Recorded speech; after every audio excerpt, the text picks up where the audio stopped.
Hi, my name is Joanna Whitney. I am an intuitive artist and a student of natural law, and I am presently going through the On Conflict and Consensus book by C.T. Butler. And I'm going to do things a little differently today as a result of some experiences I've had this week, but they tie into the next paragraphs in the book. But I'm going to talk about these topics first and then tie them into the paragraphs on page 68 and 69 of the conflict book, which I will post in the bottom description.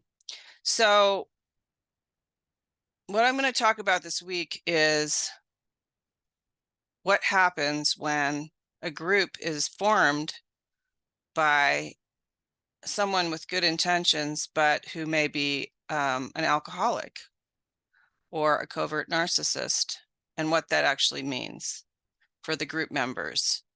And I'm going to start by looking at what happens in a family that has an alcoholic parent. So first of all, no one in the family realizes that the parent is ill, even the other parent, because that other parent, alcoholism, for example, makes the entire family sick just by immediately. And so what happens is that the other parent also has the illness. And so there's about 6 different roles that are played out in that scenario, because what happens is, instead of being like a healthy family, when there's an alcoholic parent or a mentally ill parent, that person becomes the center of attention and the source of all power, and their power is distorted. And what happens is that every family member is in reaction to the sick parent, and so they have different roles that they play, and there's about 6 different roles. Okay, so there's the enabler, there's a sick person in the middle, and then there's the enabler, which is usually the other parent, and then there is the hero, which is the one that everybody always thinks that always does everything right. Then there's the scapegoat, which is the one that does everything wrong. And the lost child, which is the one, usually the youngest child, but sometimes can be the second youngest, depending on how many kids there are in the family. And that person just gets totally overlooked altogether and just wanders around and figures everything out for themselves. They basically raise themselves. And then there's the mascot, which is similar to the hero. But that person is just the one that represents the family. Either way, and I'm going to put a link to a description for those people to look into that later. So that family is extremely dysfunctional, and what ends up happening is that, amazingly enough, even though the children all go through the trauma of growing up together in that family, in the end, they usually never speak to each other again, because they were all in competition with each other for the good vibes of the mentally ill parent. And the mentally ill parent is volatile, and you never know what you're going to get. Sometimes they are lovey-dovey, but sometimes just out of the blue, they can flip out and be angry, and it's totally irrational. So when you're growing up in that situation, you just you formulate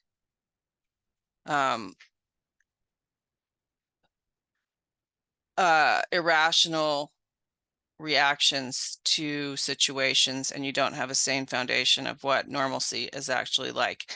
And normally what you do is you recreate situations like that because normalcy is boring. So that's the family. Then you can also have this at work. At work, so let's say at work you have a boss who's a covert narcissist, so that means that's kind of similar in a way, because that person will always pass the buck to somebody else. They can never look at themselves. So somebody always has to be wrong. There has to be, that's the scapegoat. And they always have to have hot air being blown up their ass all the time. And what happens is, so also they kind of get off on publicly humiliating different people at different times. So they will just, blame somebody for something in front of other people loudly. So what ends up happening, so the team effort at a job where everybody could be working together for a goal is completely thrown out the window, and everybody suddenly becomes in competition with each other to get good vibes from the boss and never get publicly humiliated. And they start to like throw each other under the bus and screw each other over so that they can get on top of the heap to get the good vibes from the boss and always pass the buck.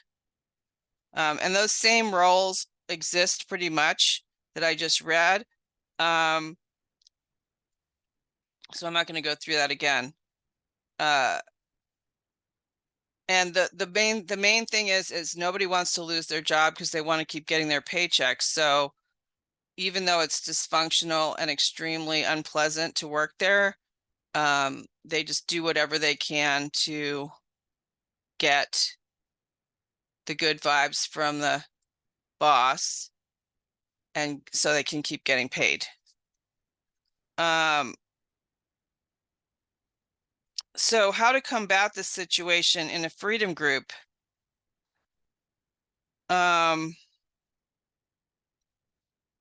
So what I would say is that the best way to handle the situation is that a group of people have to get together who've been around since the beginning, and they have to start talking to each other and admitting that there's something wrong in the situation instead of tiptoeing around it. And then they have to recognize that that person who started the group or who's in the position of power is spiritually sick. They have a problem, and they're insane. And but they have to basically either break up the group and restart it with different leadership, or they have to allow that other person to remain a leader in name only. But what it does is it makes it so that other people have to step up and take the positions of power, and maybe as a result of this experience, they will choose to create a set of principles as the ultimate authority for the group rather than a personality, because any personality really could go insane at any time and become a volatile, crazy person.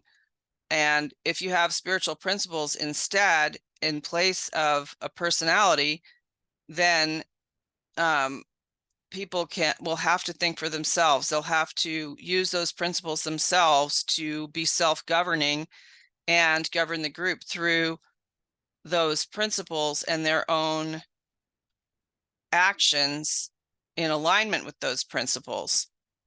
And I just have notes here that I'm just looking at. Then they won't ever turn over their group to the cult of personality, which, too much power for a person could just send them over the edge and make them go nuts. And if that happens, then, you have to go through this yet again. So it's actually a good thing to have to deal with this sort of situation. Then what you can do is when a newcomer comes into the group, you immediately share with them the group's principles and show them how to use critical thinking skills to abide by those principles or live parallel to those principles, and perhaps use formal consensus decision-making, in which all the voices are heard equally.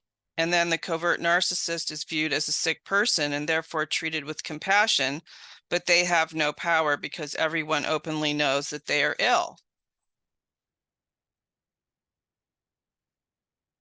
So that's basically how to deal with it. And I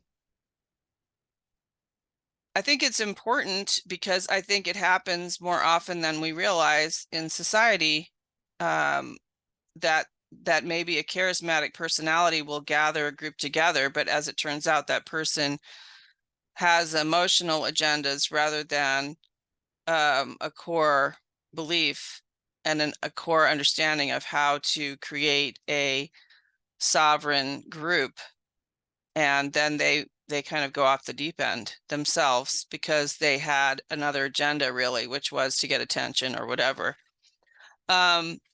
So that brings us to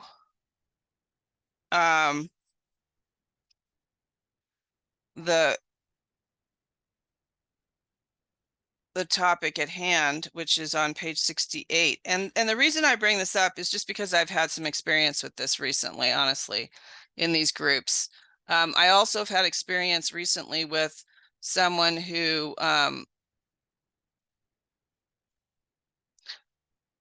is sort of the same kind of way. It's the same kind of way. That person, the other person I've had an experience with, likes to bait people using an inflammatory topic, basically extremely insulting topic, or that tries to put you in a box based on their perception of you.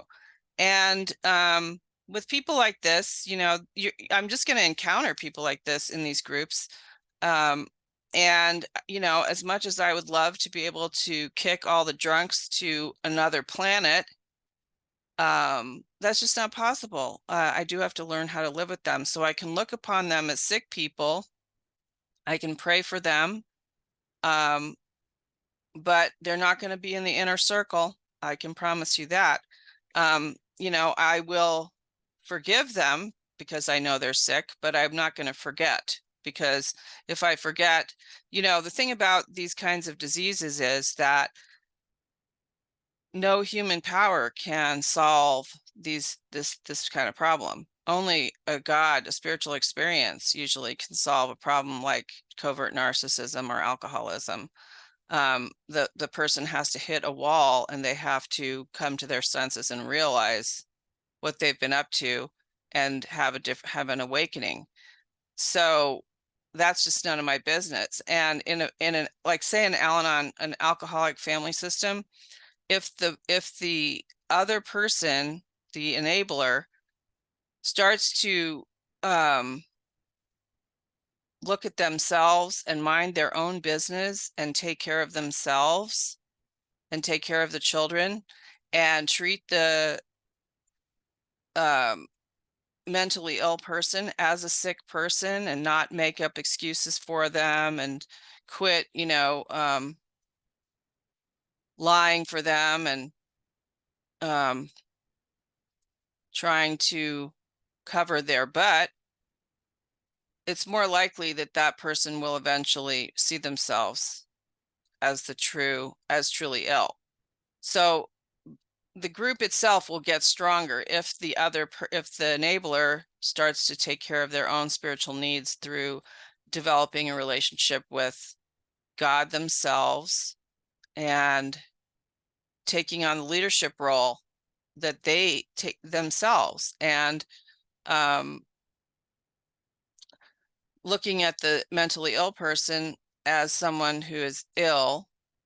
And if in other words, if someone is ill, you're not going to give them a position of power because they're ill. So if they're ill, you're going to put them to bed and have them be fed 3 meals a day by a nurse, and you know, let them recover, or, just let them be crazy, maybe let them go play in the garden or something while you do the actual work of the family. And that's the same in any situation.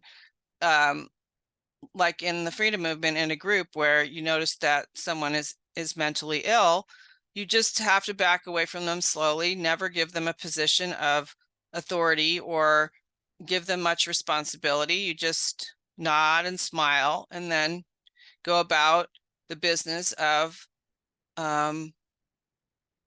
whatever your goal is, whatever your group's goal is. Some other people take over, but open communication is extremely important, like just not trying to tiptoe around it, but actually talking about it and finding solutions to the problem, and not ignoring the problem, and not letting new people who have no idea about the problem just fall over that person, and because that person is volatile and dangerous, and you can lose very competent people who run into that person and don't know what to expect.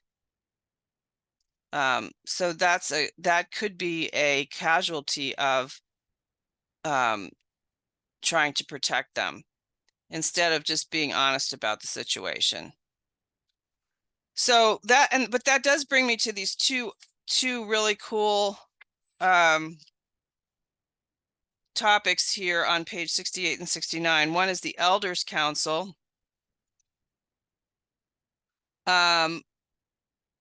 Before that, I just do want to go back, though. I did have to do a little bit more research on the quorum, and what that meant was, in the other paragraph last week, it said that all members of the community are invited to attend the meeting, and that a quorum of at least 10% of the current members needed to show up, or otherwise the quorum would be lost. And so what that actually means is that there's core members to the group that have to show up to the meetings where decisions are being made. And if 10% of those people show up, then they can make decisions. But if there's less than 10% of the main members that show up at a decision making meeting, then the quorum is lost and the meeting must be adjourned. And that goes back to what we were talking about commitment and showing up, and making sure that the people who say that they are or who are voted in as representatives of the larger community actually do show up to be decision makers, so that the group's message doesn't get blurred by new people coming in and taking over when other people don't show up or can't make it for whatever reason. So I just wanted to say that, because last time I didn't really understand what I was reading and I had to do some more research. Okay, so now the two things that I think would really help is this one, an Elders Council.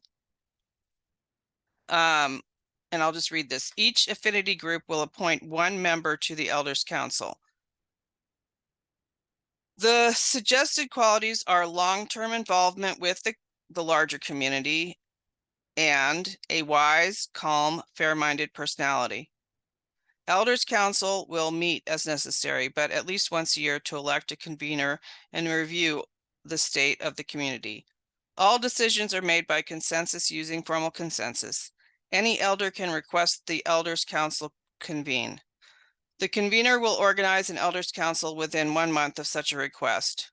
A quorum will be attained when there is an elder from at least 75% of the affinity groups in the community.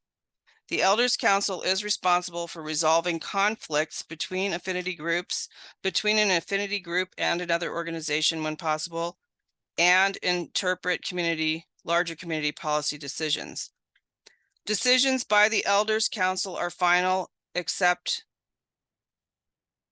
they can be reviewed and overturned by a consensus of the members of a community meeting. So again, this is talking about a very large community, and in our case, we may not have such a large community, but I do think it is very interesting, the idea of having an elders council to be a tribunal to help mediate problems, because, you know, elders do have that life experience to be able to see all sides of a situation and be able to mediate.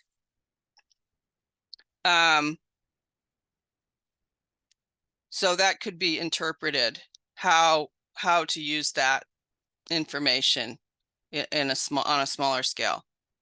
And then the next one is Peace Council.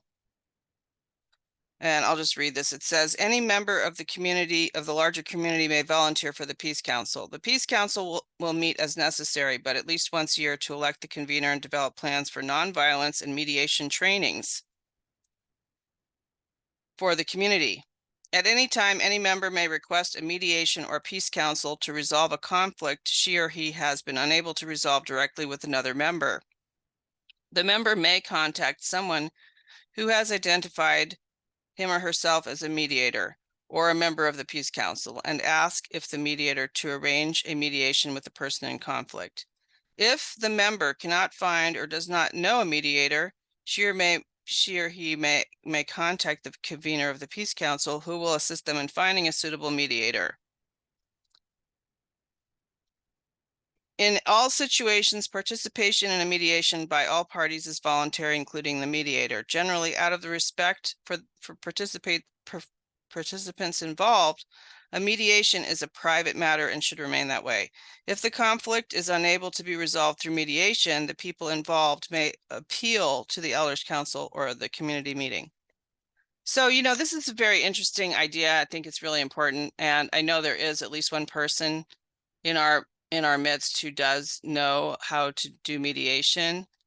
And I think it would be really cool if we could learn like a small group of people would gather and learn mediation and nonviolent communication. I know there's people out there who know nonviolent communication, and I think it would be really powerful if we could at some point have a group of people that became like a tribunal that could help when there's a conflict between members. I mean, it would be great if everyone could learn nonviolent communication or some form of mediation so that we could work our stuff out and be self-governing individually. That would be incredible. And maybe we can eventually do that. But I think that this is about all I want to talk about today, because it's a lot. And I just think, you know, I happen to have a lot of experience with a lot of different types of people over my lifetime, various extremely volatile, mentally ill people, and self-centered people. And I've learned how to deal with them, but I don't think everybody does know how to do that. And I think we might lose a lot of people if they stumble across the path of some of the people that I've stumbled upon. Just because, like, after the amount of trauma that we just went through, and I'm not sure how many of us have actually resolved that trauma, most people, I think, just want to come to the freedom movement and have it be easy.